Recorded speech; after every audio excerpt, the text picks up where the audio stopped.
Heard about this fellow at the ATM went in and shot him.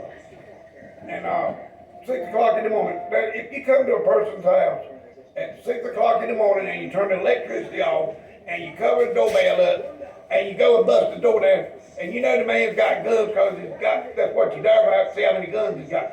Do you not expect somebody to get their ass shot? And yet they shot him, he's shooting at the floor, keeping shooting him. Everybody blames guns. They think guns, if a person is that mad and that much of a rage, why do you think they got a gun makes it easy? But they gonna kill somebody or they gonna hurt somebody if that mad. That gun ain't got a damn thing. I have never seen a gun jump off that table or jump out of control and shoot anybody. Have you ever seen one do that? How about the man that got stabbed 19 damn times? You don't never hear him say that about people getting stabbed. Maybe they just take knives away from people. Or the woman that runs her damn husband over with his car. Damn, cars kill people. They gonna take the cars away from everybody because people use cars to kill somebody. They're the damn stupidest people up there you've ever seen. They ain't none of them got no damn common sense. They don't think because for every action, there's always another reaction. Do you know? What do you think? I got no opinion. You ain't got no opinion. Well, that's one thing, everybody's got a butthole and everybody's got an opinion. But a lot of them up there, they just want to take the guns away so that the criminals can come in and do whatever they want to do. They let all these migrants or these crooks and everything come in from another country and they don't want you to have a gun to protect yourself from them and them know that they ain't going to jail for nothing. But if you shoot one of them, you're going to wind up going to jail because you shot them. Well, damn, how about if they kill me? They just going to get let out up there to go back and kill somebody else. Now, I thought that we elected these people to go up there and to look after us, we the people. They looking after them that ain't our people because they ain't come in this country and stayed here and took care of this country. They don't give a rat's butt about nothing. Let's see what they can get away with. Stealing and killing.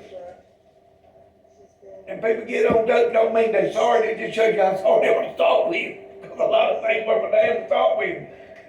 They just figure the easiest way. But the country problem is they don't want nobody to work. You hear that woman up there raising hell about child labor. These other countries, they use child labor.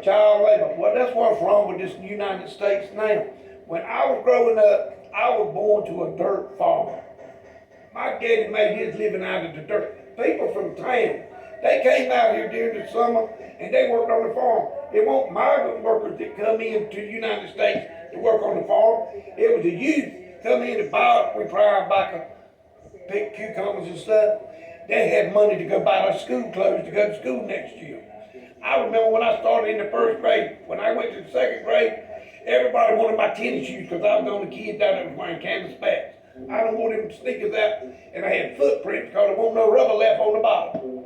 And we'd be out on the playground, I'd be having footprints. I thought, I want a pair of sneakers like that. I said, no, you don't. I tell you how to get you a pair of those. You wear them for about 2 years, they'll be there. I got clothes that were handing me down. My brothers got to wear them to start with. Everything I had is used. Most stuff I've ever had in my life, somebody already got the best of it, and I was stuck with the rest of it. But you know, what good is it? If you ain't got Jesus in your heart, you ain't got nothing. You can have all the money, all the gold in the world. You can have all the houses from here to Miami. It ain't going to get you in heaven if your heart ain't right. If you ain't got Jesus in your heart, you ain't going to make it. You know that. That's the way it's got to be. That's the way we were raised, on it, to be good. To give a shirt off your back to your neighbor if they need it. You know, the worst thing I ever had was I was digging a ditch one time for these old men, and they had fallen over this property line of this land that they think they own. But you don't own anything in the continental United States. It all belongs to the Treasury. You pay to purchase it, and then you rent it from the government. Because if you don't pay the taxes to the government, they're going to take it away from you. But they're walking around here with their long rifles. And the man told me, he said, look now, these guys have been fighting over this property line for a long time. And I had a cut sheet and they laid the ditch off and they said they had to go through here. And I parked my machine, I come in the next morning, I sat down in my excavator on that line, that old man was standing there with his rifle and I was standing there. And I rolled my window up, I reached in my coat and I pulled my 45 out and I looked at him and I laid it right up on the thing and I said, let me tell both y'all one thing. Y'all have fought over this property line and y'all gonna be arguing about this dirt. Which one of you got, he got more buckets full of your dirt than I got. I said, I'm gonna tell you what, first one of y'all pick up one of them guns, I'm gonna shoot both of you graveyard dead right here. And I'm gonna dig a hole on this side of the ditch and I'm gonna bury you right there. And I'm gonna dig a hole over here and I'm gonna bury you right here. You guys can lay here and fight it out for eternity. I don't really care. I'm going home at the end of the day. Or I'm going to jail one for killing both of them. And it was like, that damn, what is Speedy Gonzalez?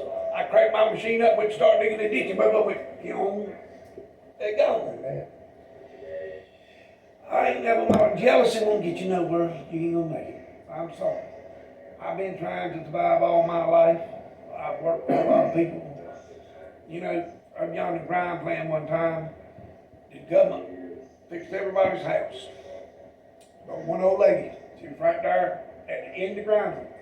Old Gray Mayo with the deputy sheriff came out and was arrested. Said the town of Greenville has run out of money. This old lady's living in this house. And she's 80 years old and she's never had a house with a bathroom in it. And Lynn Raymond said that he would give her a trailer.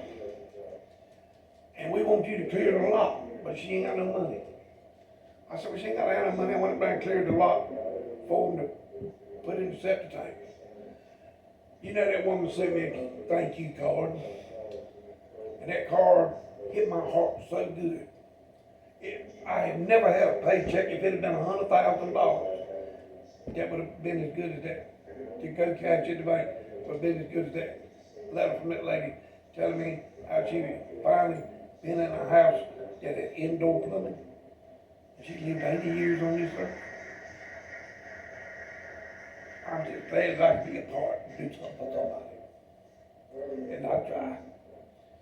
Just like the people that, when I was going to damn work one day, and the lady said, man, they didn't have money to go visit their own children. Because they had to put a tithe in church Sunday morning.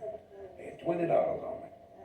I gave her that $20. I said, you put this money in the church, you put it in the gas tank to go see them children.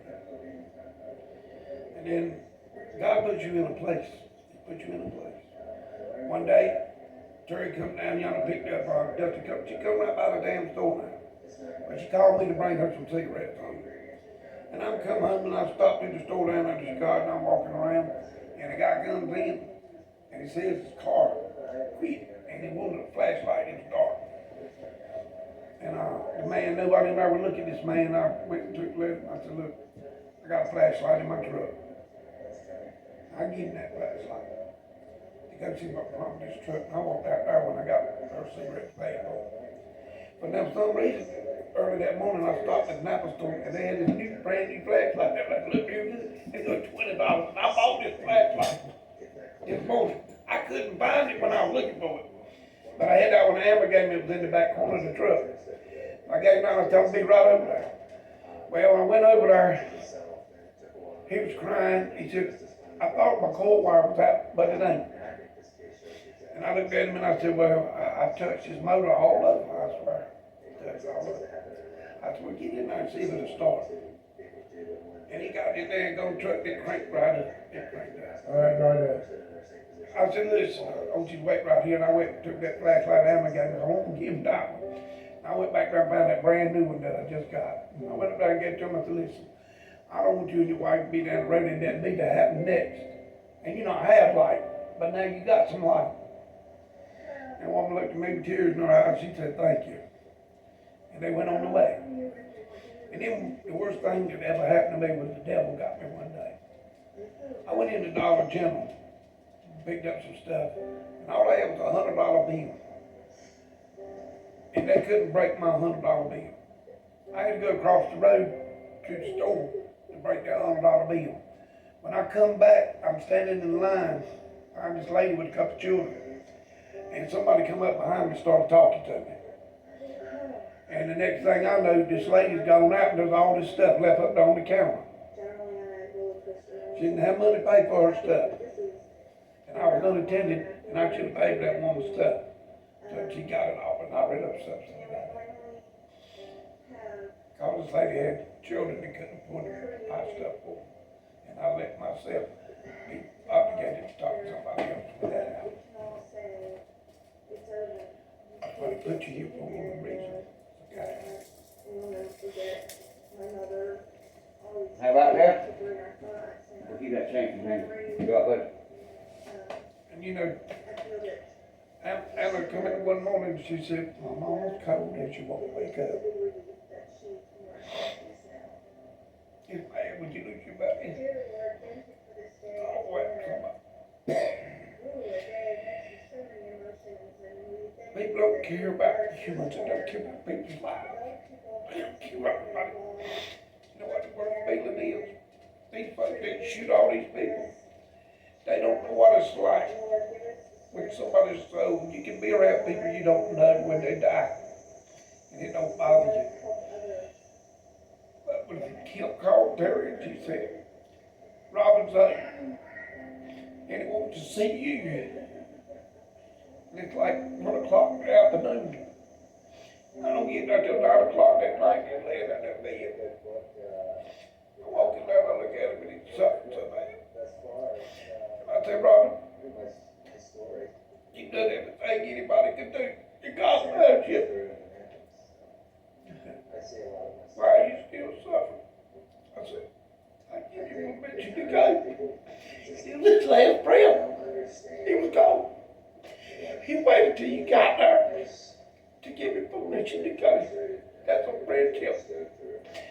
That's somebody who really cares about you. They don't care about nobody but themselves. They're so damn selfish. It's fucked up. Russell, you need to move on and get off of this now. You need to move on. Okay. But it's like, I learned to live a life. I'm learning to live a life. I got a lot of things to deal with, you know. I lost my brother Roger, both of us did. He's yours too. But it hurts. We all have that. That sure does. But tomorrow will be a brighter day. I have a lot of things to deal with. Life You is know, worth living. especially when Mama passed away a year ago. Went there, January 1st. That's why I'm trying to live bad, so I can see her again. Because there ain't nobody left you like it. Nobody loves you like your mama. It's time. But, that's the thing. Right now, since you've been here, we 30 minutes closer to our death than we were before. Right. That's right. Just don't know. People don't understand when you can get up, put your clothes on, and walk out of that door. Might be the last time. That's right. You know, at that time of that tick, 45 days, couldn't even get out of the damn bed. It's bad. You can't do but wake up and raise your head. You can't move, you can't do nothing. People don't appreciate nothing they got. I thank the Lord every day for what I got. Because if it weren't for him, we wouldn't have nothing. He done should have took me a long time ago. I don't know why he keeps leaving me here, but Well, he's left you here for a reason. yeah. Because I know that Monday night before she died, I was done. I sat in that chair over there and I know my heart quit and I know I was done. I don't know why it started back, but it did. I try to make the best of every day. Every day he left me. I really did. I didn't know it was going to go this way. I really didn't. I know you didn't. But I know you didn't.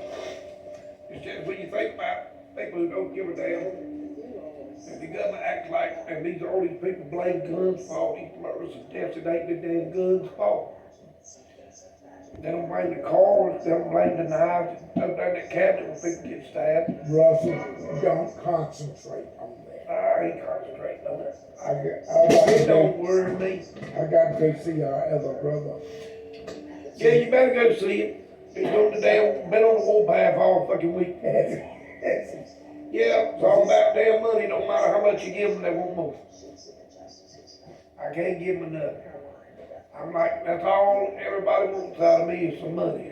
Every time I get $1, somebody wants to take Somebody it. wants it. The least amount of money I got, the least amount of words I have, because nobody worries much out of me. That's right.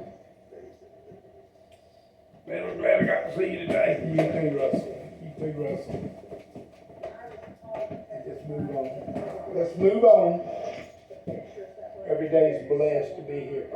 Make the best out of it. Make the best, don't concentrate about that. Well, I try to do work about 3 or 4 hours a day, that's all I can do. At least you're able to do that. Yeah, I am having a week I can do shit. Can't breathe. And COVID about killed me.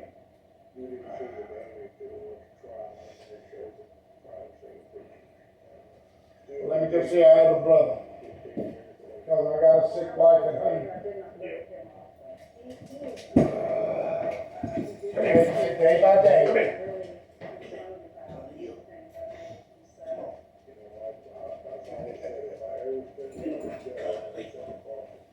All right, Russell, I'll get you later.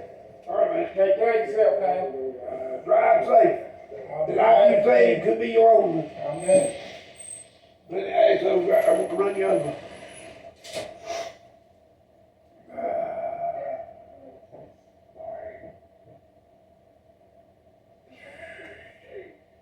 Kevin, what you doing?